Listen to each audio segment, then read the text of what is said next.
Hotel Transylvania 3, Summer Vacation.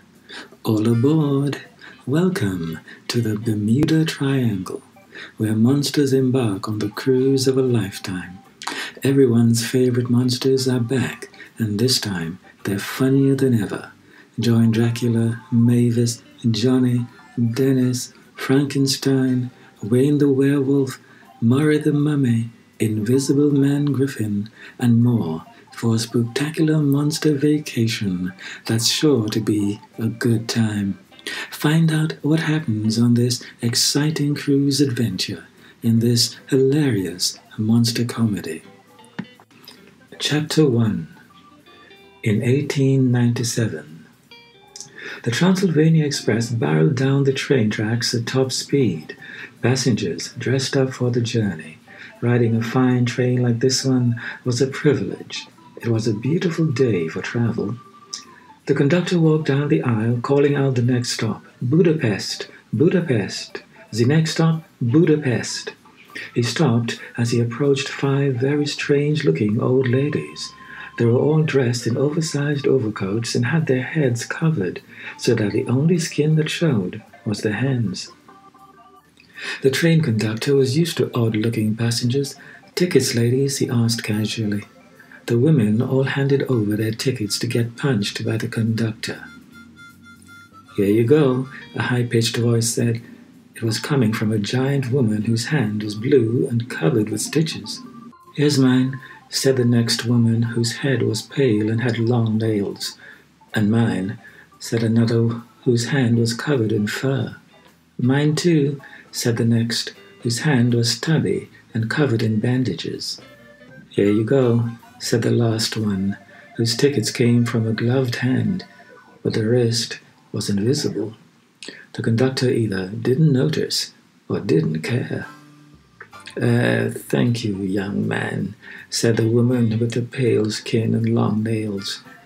The conductor didn't realize these weren't women at all. In fact, they weren't human. This was a group of Transylvania's finest monsters, known far and wide as the Drac Pack, Dracula plus his friends Frank, Griffin, Murray, and Wayne. They were all disguised as Eastern European old ladies. The conductor went back to punching tickets, and the monsters felt they could relax a little. "Man, I hate wearing disguises. These heels are killing me," Murray said. His feet were crammed into tiny shoes. "I love it. I never get to dress up," Griffin exclaimed. Since Griffin was invisible, he usually just wore glasses so his friends would know he was there. "Take it down a notch, fellas," Dracula warned. "We don't want to alarm the humans." Too late. Frank had just noticed that a little boy was staring at them and starting to whimper. "Psst, Drac," Frank whispered, but then the boy began to cry. "I'm about to freak out," the boy said in a German accent. Drac acted quickly to hypnotize the boy to make him think he was a cat. "You're a nice kitty," he said, and the boy began to meow like a cat. "I'm a kitty cat, meow, meow, meow," the boy said, and licked his hand as if it was a paw.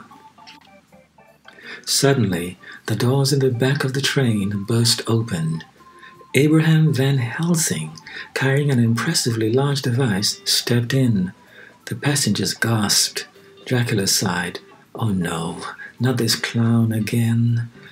"Good evening, travelers. I am Professor Abraham Van Helsing. Yes, one of the Van Helsings. For centuries my family has battled monsters, so you can believe me when I tell you there are monsters hiding amongst you." His beady eyes scanned the faces of the passengers.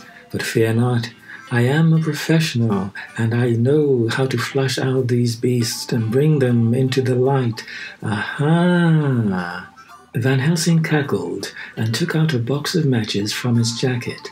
He lit a match and held it under Frank's nose. Frank tried desperately to stay calm, but couldn't stand it. He jumped up and ripped off his disguise. "Fire, bad, rah!" Frank roared. "The jig is up," Drac said to his friends. "Go!" All the monsters started to flee, just as a man with a cart offering root beer floats and pies came down the aisle.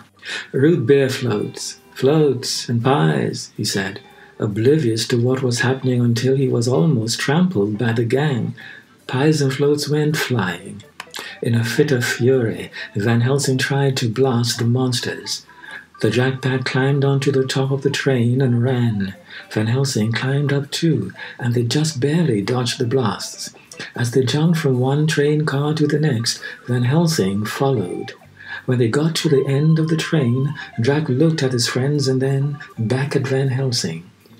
"Sorry, guys," he apologized as he pushed them off the train car to safety. Van Helsing cornered Dracula at the end of the last train car. "Finally. First I killed Dracula and then the rest of the monsters," the hunter growled in victory. Dracula was calm. "Why do you keep doing this? Your dad, your grandfather, your great-great-granny, I defeated them all. When will you Van Helsings ever learn to let go of the hate?" "Never, because you, monster, are He didn't finish, because Dracula transformed into a mouse. Squeak, squeak," Drac said. Van Helsing was confused. "What? A mouse?" Just then, the train went into a tunnel and Van Helsing, still standing tall, smashed into the bricks. Splat! Van Helsing held his aching head. This was just the beginning of Van Helsing's chase. The instant his head stopped swimming, the monster hunter got off the trains and climbed into a biplane.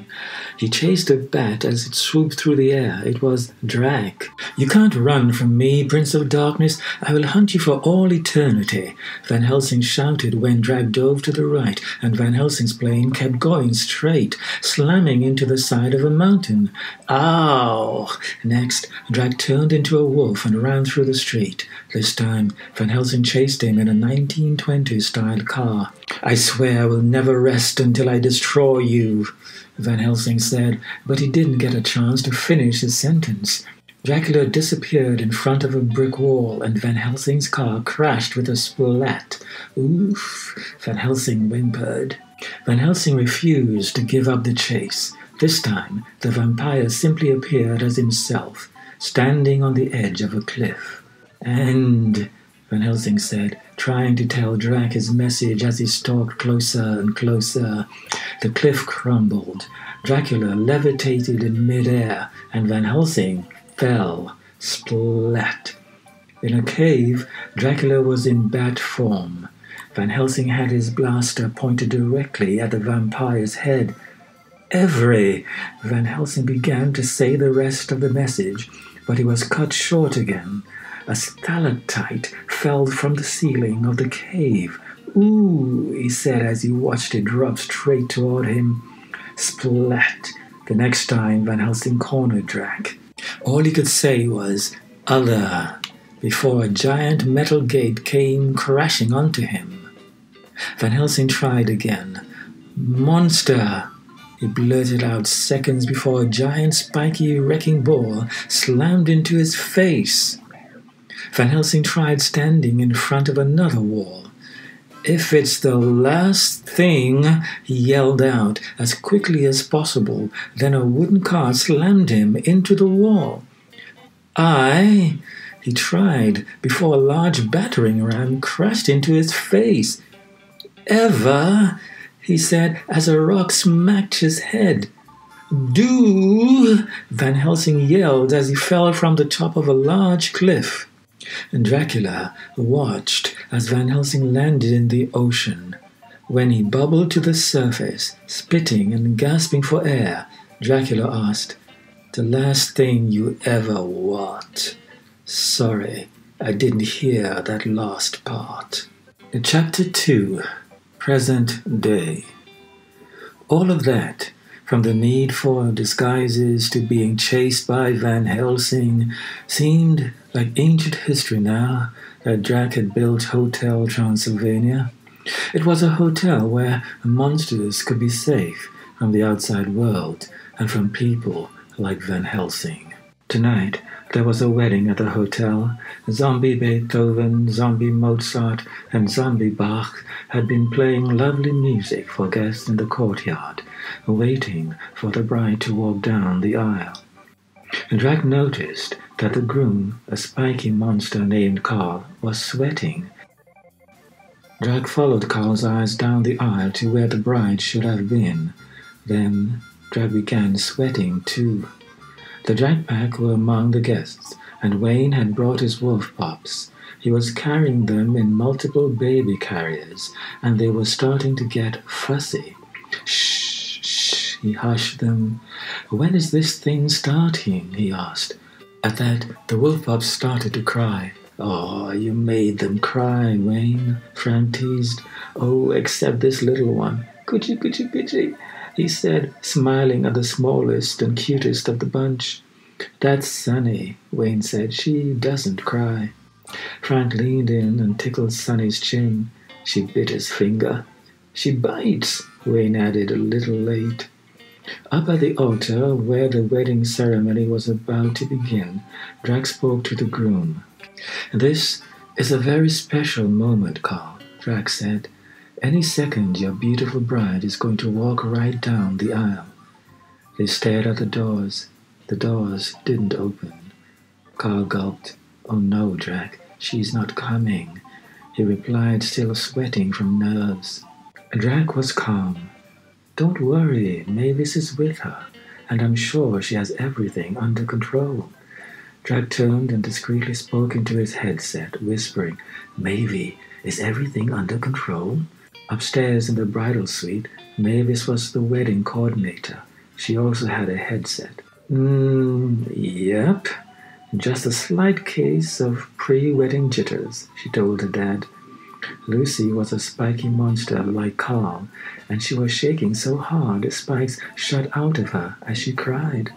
One spike cut right through Eunice's hair, pulling it off, and revealing that Eunice was wearing a wig. Eunice snagged the wig and tried to put it back on quickly.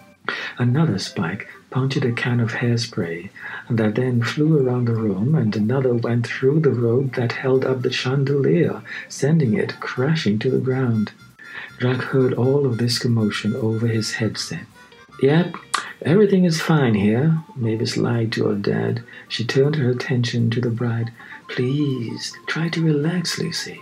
I've taken care of everything. The wedding is going to be perfect. It's not that. It's just, how do I know I'm doing the right thing? Lucy cried. As she blew her nose into her handkerchief, another spike shot out of her. I know just how you feel, Mavis said. The day I married Johnny was the best day of my life, but I was so nervous. Mavis started her story. Drac was still listening on the headset and spoke up. Not so nervous as I was. Mavis blocked out his voice and went on. And you should have seen my dad. He was a mess. I wouldn't get out of my coffin that night, Drac agreed. But he knew it was meant to be. It doesn't matter where you come from or how different you are. A zing only happens once in your life, and you have to cherish it. Lucy smiled, and her eyes suddenly filled with happy tears. All of the bridesmaids sighed. Downstairs at the ceremony site, Dracula sighed too. So it's very simple. When you first met Carl, did you zing? Mavis asked. Lucy thought about it before saying yes. Then what are you waiting for? Mavis asked her. You're right. Thank you. Lucy jumped up and hugged Mavis. Aha, okay, all right. Mavis soothed Lucy while trying to move out of the way as more spikes flew.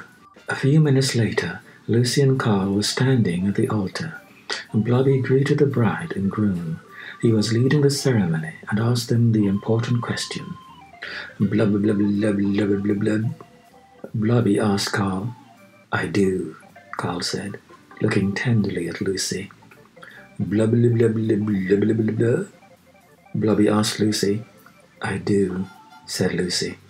As they kissed, Mavis and Drac heard a rumbling noise coming from the hotel and locked eyes. Do you hear that? Mavis asked Drac. I thought we locked him in his room, Drac replied. We did, Mavis insisted. At that moment, Tinkles, a giant dog, ran through the wedding party with Dennis and Winnie riding on his back. Dennis was Mavis and Johnny's son, and Winnie was Wayne and Wanda Werewolf's oldest daughter. "Hi, Mom. Hi, Papa," Dennis said as if nothing out of the ordinary was going on. "Dennis!" Mavis and Drac yelled at once. Dennis tried to explain. Tinkles was crying, so we let him out. At that, Tinkles barked. Drac tried to get control. "Tinkles, sit," he ordered. Tinkles stopped, and Dennis and Winnie slid off his back while Drac clipped a leash on Tinkles. "Come on, Tinkles. A wedding is no place for a doggy." "Poor Tinkles," Winnie said. Drac sighed. Whose idea was it to let Dennis have a puppy?" he asked over the headset. "Yours," Mavis replied. Drac knew she was right. After all, he was the papa, and the kind of grandparent who wanted to give his grandkid everything he wanted. Later, at the wedding reception, Johnny was the DJ and everyone was dancing. "DJ Jazzy Johnny in the house. It's time to welcome the happy couple, Mr. and Mrs. Prickles," Johnny announced. Lucy and Carl entered to applause, and Johnny played a slow song. Carl and Lucy took the floor for the bride and groom dance.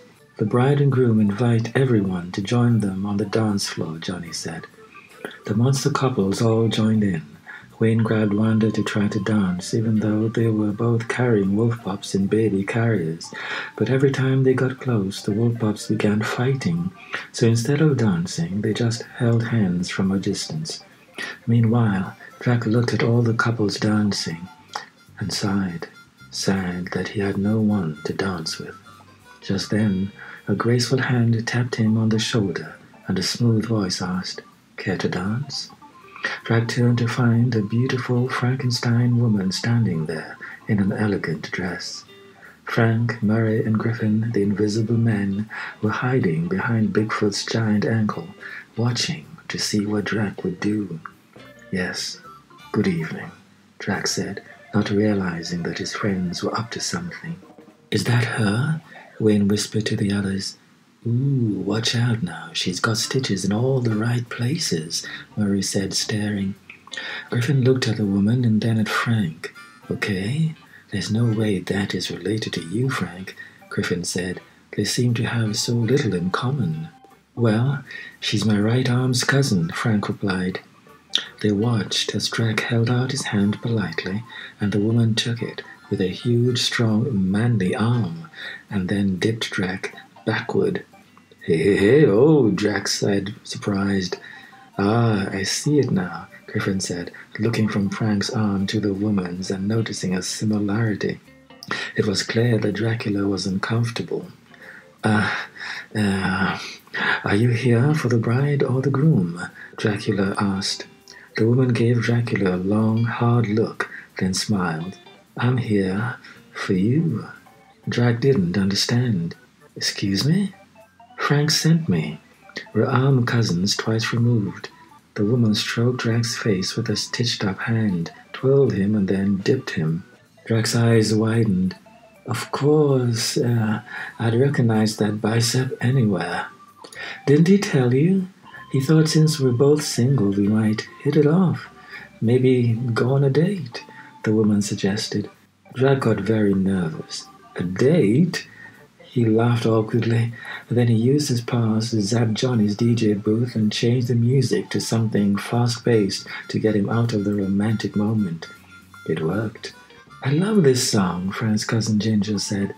"Don't you, Dracula? Oh, where'd he go?" she added when she realized Drac was gone. She ran off to look for him. Meanwhile, Drac was hiding by the Bigfoot. "What's the matter, Drac? You didn't like her?" Frank asked Drac. "No offense, but you can't be too picky. You haven't had a date in 100 years, Griffin said. "Hate the game, not the player," Murray quoted. Oh, wait, is it hate the player? "I'm sure she's very nice, but I didn't zing," Drac frowned. Wayne said, "Who cares? Just start with a date, and before you know it there's a wedding, and then kids, and then kids, and then kids, and then kids, and then..." He snapped out of it. Don't do it, Drac, don't do it.